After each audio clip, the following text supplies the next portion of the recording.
Ya, Rangers namanya juga bermain di alam ya. Jangankan ngomongin masalah naik gunung, tapping di ruang terbuka aja kadang dipenuhi dengan ketidakpastian. Jadi kita harus geser lokasi dulu untuk melanjutkan percakapan kita yang tadi. Tadi tuh kita udah membahas sampai ke pendapatnya Kang Iwan terkait potensi SAR yang ada di Jawa Barat.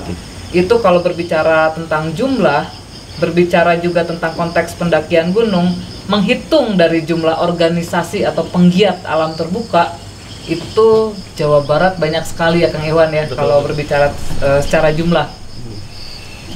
Kita belum ngomongin yang lain-lain itu Kang Iwan. Baru cuman sekedar ngomongin pecinta alamnya saja. Saya akan balik ke Pak Aden. Jadi seperti yang kita ketahui Pak Aden ya, kalau misalkan Taman Nasional Gunung Gede Pangrango itu banyak masyarakat volunteer yang bisa kita sebut sebagai potensi SAR di sana. Nah, bagaimana Taman Nasional Gunung Gede Pangrango itu bisa berkolaborasi dengan di sekitaran wilayah Taman Nasional Gunung Gede Pangrango dengan masyarakat yang kita sebut sebagai potensi SAR apabila ada kejadian SAR. Terima kasih ya.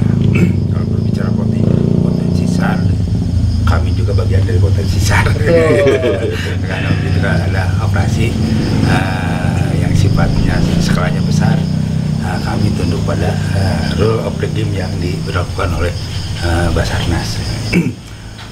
Tadi terkait dengan potensi SAR yang ada di kami, salah satunya masyarakat, volunteer, itu kami berkolaborasi dan saling bahu-membahu untuk melakukan baik dari kegiatan, maksudnya kegiatan latihan teknisnya itu sendiri. Contohnya dengan volunteer kami, karena volunteer yang ada di kami ini langsung di bawah binaan kami, komunikasi baik dari mulai aktivitas pendakian sampai pendaki turun itu intens dilakukan. Terlebih masyarakat yang ada ya, kami juga kalau hanya mengandalkan volunteer saja kan jumlah anggotanya juga terbatas. Kalau kala diperlukan untuk aktivitas ya yang rutin di kami ini kan, kegiatan-kegiatan bagian kecil dari SAR yaitu adalah bagian evakuasi kan kayak gitu. Evakuasi di mana menurunkan satu korban atau subscriber dari titik tertentu ke titik yang lebih aman untuk mendapatkan pertolongan atau tindakan medis lainnya nantinya kan kayak gitu. Nah ini kalau kami sendiri yang melakukan, personil kami di lapangan terbatas. Kami coba gandeng juga ada relawan-relawan yang disebut volunteer di kami, itu juga keanggotanya terbatas. Otomatis masyarakat juga harus terlibat di sana kan, gitu. Masyarakat baik dari masyarakat yang ada di binaan kami langsung seperti MMP ataupun mitra-mitra lainnya yang langsung di bawah binaan kami, maupun masyarakat yang yang istilahnya insidentil lah kan kayak gitu. Kita tetap lakukan komunikasi. Contohnya kayak dengan volunteer kita ada beberapa kegiatan yang bisa kerjasamakan, atau ada beberapa volunteer yang sudah ber-PKS karena dengan kami ada kegiatan-kegiatan yang bisa dikerjasamakan. Dengan masyarakat pun sama. Terlebih perkembangan ini karena pendakian ini bisa dikatakan jadi salah satu industri pariwisata lah kayak gitu. Ada istilahnya base camp. Nah base camp ini pun yang mereka mendapatkan tamunya apabila ada kejadian dalam artian yang sifatnya tadi evakuasi, mereka didorong untuk melakukan mandiri dalam artian mendampingi tamunya melakukan evakuasi. Gitu. Bertanggung jawab dengan tamu yang dibawanya. Baik, sekarang ke Kang Iwan dulu. Kang Iwan, karena di sini mewakili sebagai komunitas ya Kang Iwan, atau bahkan sekarang secara Wanadri-nya Kang Iwan ya, apa upaya yang dilakukan oleh Wanadri untuk menekan risiko berkegiatan di alam terbuka? Ya. Jadi karena kita sadar bahwa untuk mereduksi resiko di kegiatan di alam terbuka, jadi kita beberapa mengadakan latihan bersama Teh Gina. Jadi baik itu bentuknya sekolah gitu ya, ataupun ya latihan bersama, dan menurut saya itu minimal sedikit membantu gitu ya. Walaupun kita juga sadar bahwa yang kita lakukan mungkin tidak intensitasnya tidak terlalu banyak, tapi ya mudah-mudahan bisa berdampak. Dan juga betul tadi yang disampaikan bahwa kolaborasi di seluruh lini gitu ya, baik bersama Taman Nasional, Basarnas ataupun komunitas-komunitas lain, itu menurut saya upaya yang bisa kita lakukan dari sudut pandang komunitas. Seperti itu Teh. Kalau spesifik untuk gunung hutan sendiri yang sudah dilakukan oleh Wanadri untuk meminimalisir resiko itu apa aja? Tadi kan sekolah-sekolah, Ya. Tapi gunung hutan nih sekarang, ada sekolah-sekolah apa aja? Ya kalau untuk internal gitu ya ada sekolah gunung hutan, tapi kalau untuk eksternal biasanya yang kita adakan ada Wanadri for You, itu yang bentuknya sebenarnya lebih ringan ya. Bukan sekolah tapi kita berlatih bersama. Kalau yang sifatnya kursus ataupun sekolah, ada sekolah pendaki gunung biasanya sama sekolah Explore Search and Rescue. Kalau kursus ada kursus navigasi darat, itu kan sekolah konservasi dan lain-lain. Intinya kita sama-sama belajar di sini tentang apa yang kemungkinan bisa terjadi di kegiatan alam terbuka. Oke. Secara keorganisasian Wanadri open nggak Pak apabila ada komunitas atau teman-teman yang lain mau belajar misalnya gitu ya, atau mau sharing atau meminta pengajaran, itu Wanadri gimana Pak? Ya, jadi kita sangat terbuka intinya. Jadi kalau ada yang meminta pendampingan ataupun pengajaran ke kita, ya kita sebenarnya berpikirnya ya kita berlatih bersama gitu. Karena yang selalu saya diajarkan sama senior-senior saya bahwa ya tidak ada yang terlatih, tapi yang ada tidak berhenti berlatih gitulah. Jadi kita sama-sama berlatih dan sangat terbuka untuk kita berkolaborasi dengan siapapun, apapun bentuknya Teh. Oke. Turnuan Kang Ikhwan. Sekarang mau ke Pak Heri. Kang Ini Heri gitu. Kang Heri. Kita tadi sama Pak Iwan. Iya. Masa Pak saya Heri. sendiri yang dipanggil Pak gitu.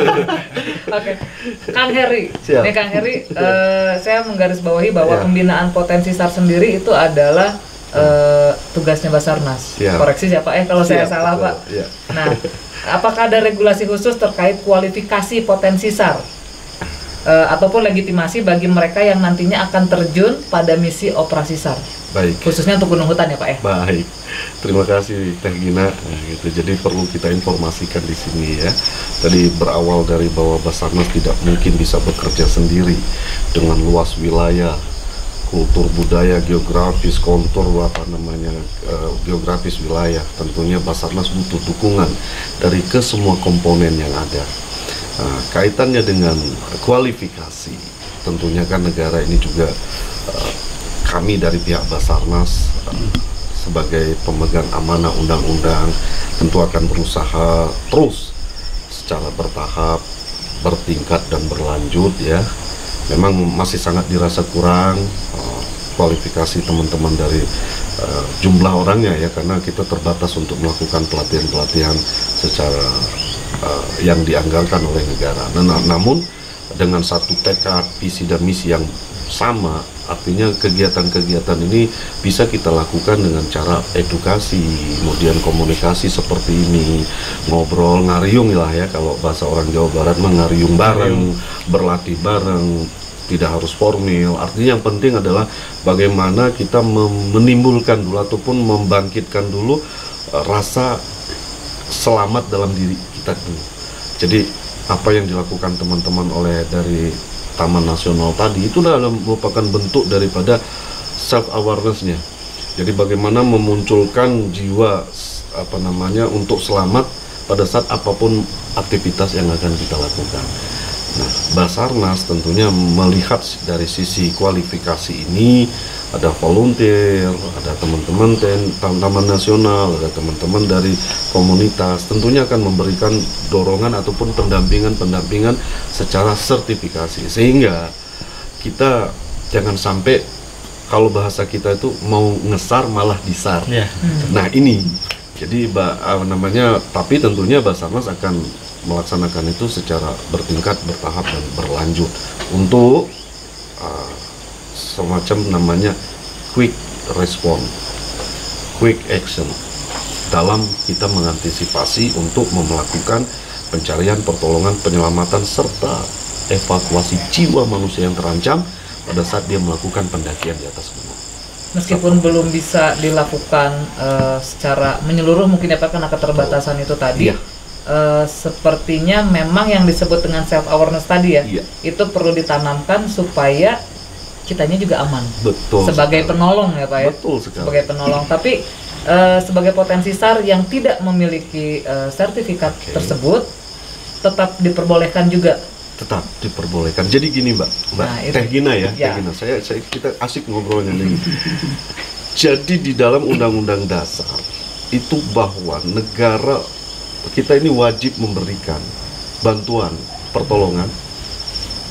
Itu adalah di dalam undang-undang. Artinya siapapun itu berhak dan wajib memberikan bantuan pertolongan manakala melihat ada saudara-saudara kita yang sedang terancam. Nah, itu dulu tarik garis.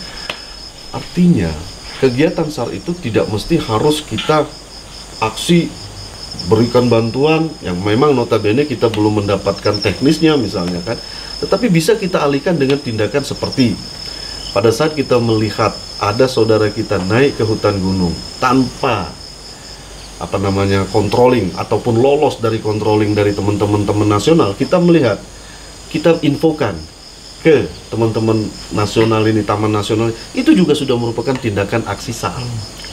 Saya kasih contoh pada saat kecelakaan transportasi. Kita belum dibekali oleh Basarnas kualifikasi sertifikasi penanganan medis. Tetapi aksi SAR harus kita lakukan manakala kita melihat kejadian tersebut. Kita tidak boleh menutup mata terus main tinggal kabur, apalagi dengan tren yang bahasa yang mungkin nggak perlu ya. Daripada kita bikin ribet urusan, udah mending kabur aja. Itu nggak boleh justru. Justru kita harus memberikan aksi SAR tadi. Dengan cara apa? Kita bisa telepon medis, rumah sakit. Kita bisa panggil masyarakat, tolong. Itu juga sudah melakukan aksi SAR. Tentunya tetap habis itu kita telepon Basarnas. Nah itu, jadi aksi SAR itu luas sebenarnya. Dan itu wajib. Setiap warga negara wajib memberikan bantuan dan pertolongan. Ya. Seperti itu. Jadi terjawab lah ya. Itu pasti jadi memunculkan pertanyaan karena kan ketika ada sertifikat terus saya nggak punya sertifikasi tersebut, apakah saya diperbolehkan atau tidak? Jangan sampai ketika saya menolong salah juga lagi. Betul. Gitu. Makanya perlu untuk diluruskan. Betul. Gitu, Pak. Jadi apabila kita memang belum memiliki kualifikasi di bidangnya, baik itu medis, tentunya kan ada penanganan khusus. Nah, artinya kita menelpon pihak medis juga sudah melakukan aksi SAR. Kita menelpon Basarnas juga sudah melakukan aksi SAR. Contoh, teman-teman Wanadri telepon Basarnas, Pak, ada kegiatan volunteer yang sifatnya begini-begini. Itu juga sudah aksi SAR. Teman-teman nasional, Taman Nasional juga, itu juga sudah. Informasi itu juga sudah merupakan aksi SAR. SAR itu adalah luas, SAR itu adalah milik.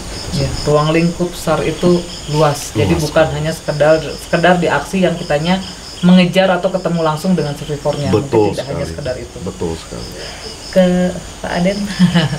Kang Aden. Kang Aden. Kang Aden. Itu Bapak, ini Akang dua. Oke, Oh, yang Kang moral Aden. ini. Berarti Bapak aja Ya, ini. itu Bapak. Kang Aden, ada kebijakan atau ada aturan di Taman Nasional Gunung Gede Pangrango untuk menyikapi pendaki-pendaki nakal atau pendaki ilegal gitu? Kebijakan atau aturan. Ya. Di kita ada beberapa tahapan ya yang menyikapi kondisi demikian, dimana yang dikategorikan pendaki nakal atau ilegal itu bisa saja tadi mereka itu masuk lewat jalur resmi tapi tidak berizin, dalam artian mencuri-curi. Longgarnya waktu untuk bisa masuk. Ada juga yang mereka tidak menggunakan jalur resmi. Nah itu langkah-langkah yang kami lakukan lebih cenderung edukasi. di awal ya kita lihat mereka seperti apa sih tingkat ya kalau dikatakan pelanggarannya. Kalau dirasa pelanggarannya ya bisa dikatakan ringan, ya edukasi biasanya. Mereka diberikan tugas-tugas sosial. Apabila mungkin agar mereka naik itu bisa di blacklist. Blacklist itu berbatas waktu nggak Pak? Blacklist itu berbatas waktu kalau di kami ya 2 tahun minimal mereka tidak bisa melakukan 2 tahun pendakian di kami. Kalau terbukti ada tindakan-tindakan lain ya mungkin proses hukum. Itu tapi edukasi selalu yang kami dorong duluan gitu. Makanya mungkin sempat beberapa di media sosial melihat bukan sanksi ya, tindakan yang kami lakukan terhadap pendaki yang melakukan pelanggaran tersebut. Nah, itu ada yang mungkin mereka diminta untuk melakukan permohonan maaf kayak gitu, apa yang telah mereka perbuat, atau mungkin mereka ada yang sempat mungkin diumumkan di blacklist ya. Sudah ada aturannya Pak ya, seperti Ya, kebijakannya sudah. Kebijakannya kan. Baik. Nah sekarang untuk semua narasumber, jadi ada 2 pertanyaan terakhir yang harus dijawab oleh semua narasumber.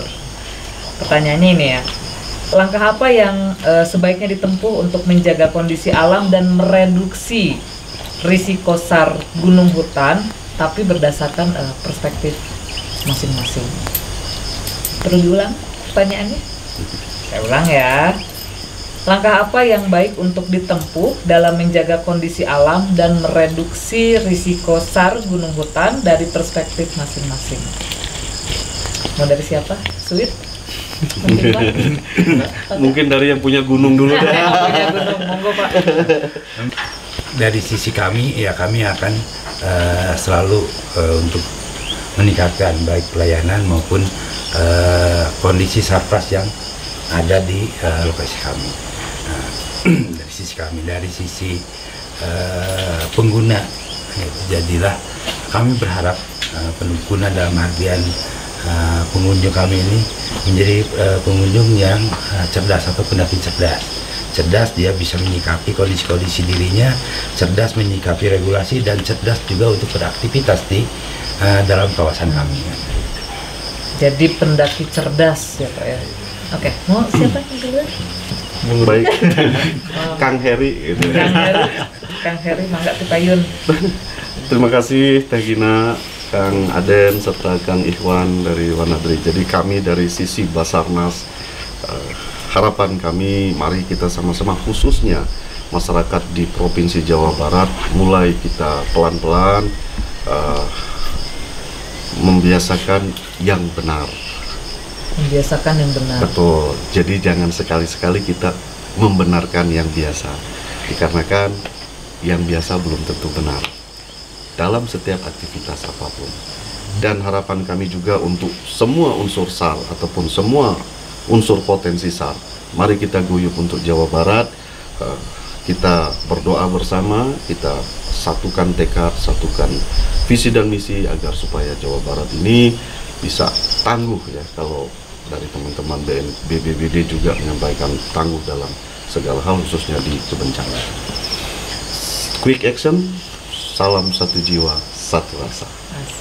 Siap.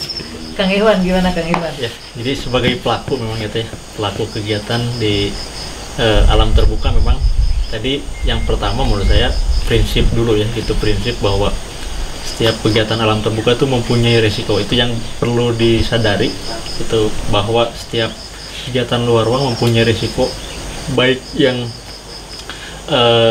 ringan sampai yang fatal gitu. Itu yang pertama. Terus yang selanjutnya ya tingkatkan kualitas atau persiapan supaya kita siap menghadapi kondisi tersebut.